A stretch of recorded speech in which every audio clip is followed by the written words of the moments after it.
They will kill you. Zazie Beetz lead గా కెరీల్ సోకలావ్ direction లో వచ్చిన హారర్ యాక్షన్ కామెడీ ఇది.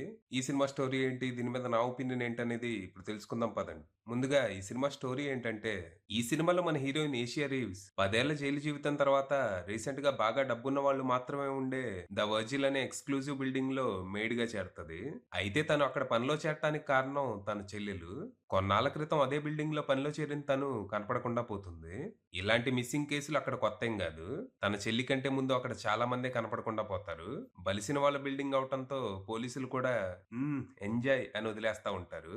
దాంతో మన ఏషియా అసలు ఆ బిల్డింగ్ లో ఏం జరుగుతుందో తెలుసుకొని, ఒకవేళ బతికుంటే తన చెల్లెల్ని కాపాడుకోవటం, లేకపోతే అక్కడ అందరినీ చంపేసి బిల్డింగ్ తగలెట్టేసి రివెంజ్ తీర్చుకుందాం అనే లక్ష్యంతో తను అక్కడ అడుగు పెడుతుంది.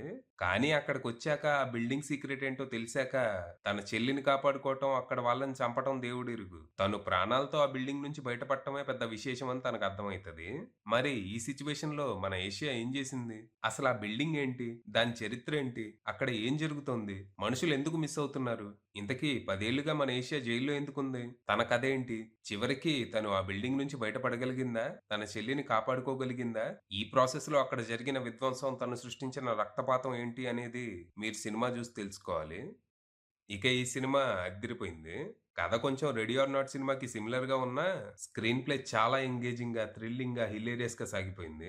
ఫస్ట్ 20 మినిట్స్ చూసి ఇదేదో రైడ్‌లా ఉంటదేమో, బిల్డింగ్‌లో ఉన్న వాళ్ళందరిని మన హీరోయిన్ చంపుకుంటూ వెళ్ళటమే సినిమా ఏమో అనుకున్నా. కానీ తర్వాత మెల్లిగా ఒక్కో ట్విస్ట్ రివీల్ చేస్తూ థ్రిల్‌తో పాటు టెన్షను పెంచుతారు. ఇప్పుడు మన హీరోయిన్ ఏం చేస్తది, వీళ్ళ నుంచి ఎలా తప్పించుకుంటదని. ఎందుకంటే హీరోయిన్ ఏమో జాన్ విక్‌లా పవర్‌ఫుల్‌గా ఉంటే, విలన్స్ ఏమో అలాంటి 100 మంది జాన్‌లని నవిలి మింగేసేలా ఉంటారు. విలన్స్ ఓపీ అవ్వటం వల్ల సెకండ్ హాఫ్‌లో హీరోయిన్‌కి ఫేవర్‌గా ఉండేలా రైటింగ్ కొంచెం కన్వీనియంట్‌గా మారినా, అది కొంచెమే ఉంటది. సో, అంత ఇబ్బందనిపించదు. సినిమా స్టార్ట్ అయిన ఫస్ట్ 10, 15 మినిట్స్‌లోనే క్యారెక్టర్ ఇంట్రడక్షన్‌లు, సెటప్ అంతా అయిపోతుంది. ఇవి కొంచెం బేసిక్ గానే ఉన్నా, తర్వాత నుంచి నాన్ స్టాప్ యాక్షన్ ఎపిసోడ్స్‌తో చాలా ఎక్సిలరేటింగ్‌గా, మధ్య మధ్యలో హిల్లేరియస్ సిట్యుయేషనల్ కామెడీతో అలా సాగిపోతుంది. ఈ సినిమాకి ప్రధాన బలం ఆ యాక్షన్ ఎపిసోడ్సే. ప్రతీదీ ఒకదాన్ని మించి ఒకటి అనేలా ఉంటాయి. నాకైతే స్టార్టింగ్‌లో వచ్చే రూమ్ ఫైట్, సెకండ్ హాఫ్‌లో వచ్చే డైనింగ్ హాల్ ఫైట్ విపరీతంగా నచ్చాయి. స్టైలిష్ ప్రెజెంటేషన్, స్లిక్ కొరియోగ్రఫీతో పాటు ప్రాక్టికల్ ఎఫెక్ట్స్‌తో ఆకట్టుకుంటారు. సినిమా టెక్నికల్‌గా స్ట్రాంగ్‌గా ఉండటంతో పాటు విజువల్లీ స్టన్నింగ్ ఉంటది.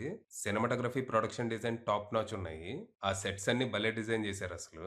ఇక బ్యాక్‌గ్రౌండ్ స్కోర్, సౌండ్ డిజైన్ లాంటివి కూడా అదిరిపోగా, VFX and CGI work top tier ఉంది. ఇక పెర్ఫార్మన్స్‌ల విషయానికొస్తే ఏషియా రీవ్స్‌గా జాజీ బెట్స్ కుమ్మేసింది. స్టంట్స్ అన్నీ అద్దరగొడుతూ చాలా ఎఫర్ట్‌లెస్‌గా చేసింది. ఇక వన్ ఆఫ్ ద విలన్‌గా హెదర్ గ్రహాం నవ్విస్తూనే భయపెట్టేసింది.